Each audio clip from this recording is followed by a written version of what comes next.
So there's this peacekeeping organization called the United Nations. You might have heard of them.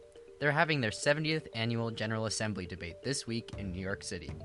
Really though, several world leaders are speed dating through the most important global issues of today. First up is ISIS. Iraq announced it had reached a deal to share intelligence with Russia, Iran, and Syria. Why? Because they are all fighting ISIS.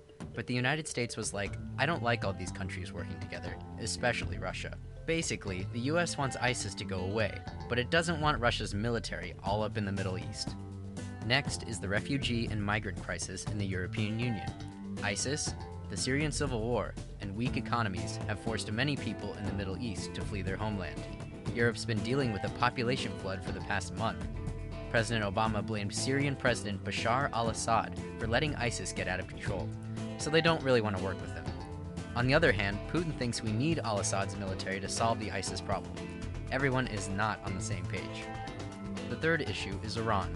Everything was peachy when Iranian President Hassan Rouhani commended the United States for the recent nuclear agreement.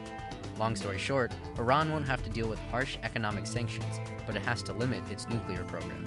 So that's one win for world peace. But then Rouhani did a 180 and blamed the US for fostering terrorism in the Middle East. He's not really a fan of the wars in Iraq and Afghanistan, or the relationship between the US and Israel. You win some, you lose some.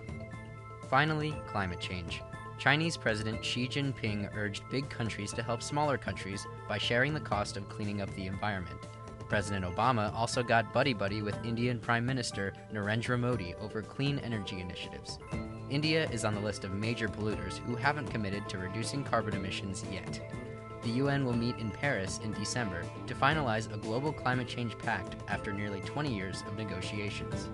Now that you've learned about the main issues of the UN General Assembly, tell us, what do you hope the United Nations can achieve?